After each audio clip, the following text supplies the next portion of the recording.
the trial and the execution of Jesus Christ, very, very important for us to read.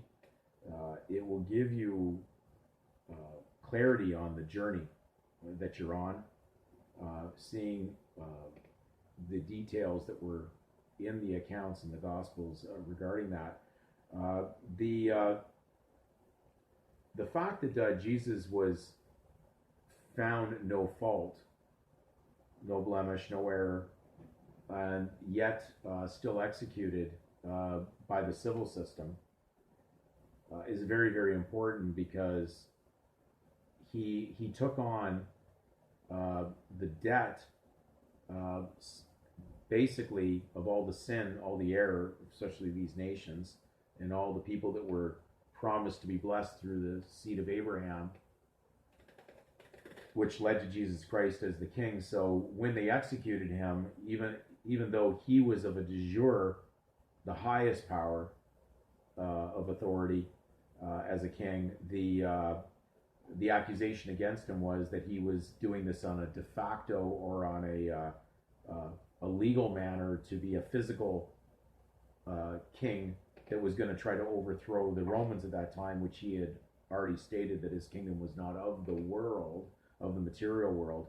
And so therefore they crossed the line on him. And in fact, it was important that they had written this title, and it was Pontius's authority that did that as the governor, because they brought him into that legal system even though he wasn't, which them crossing that line, they entered him into a situation as a king, even in legal authority, therefore would have the same power as any other nation over their seals, because they did seal his execution in this based on their own consent and actions to do that, even though they know it violated their own civil laws, how they charged him and killed him.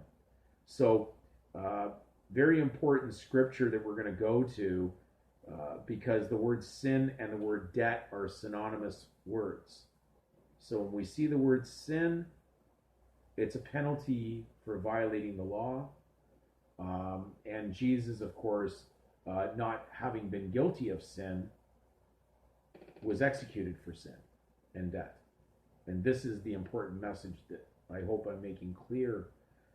We're going to go to 2 Corinthians 5, verse 21. And it says, "For he, which is God, hath made him, which is Christ, to be sin," which is debt, "for us, who knew no sin," which is debt, "that we might be made the righteousness of God in him." So we have him as a king and a sovereignty that was acknowledged by the civil system that we are surrounded with today, because to believe that you're not moving around civil instruments would be denying the reality of what you have in your wallet or in your possession right now. So you are in a civil registration system, and this historic act that happened on your behalf strictly is an act of grace that you didn't have to pay for. You can't earn it.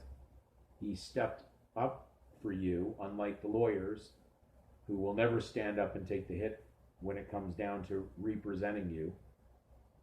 Jesus took the debt that he did not have and sacrificed him for that, so that you would have a sovereignty and a jurisdiction and something that's private that does not belong to the state.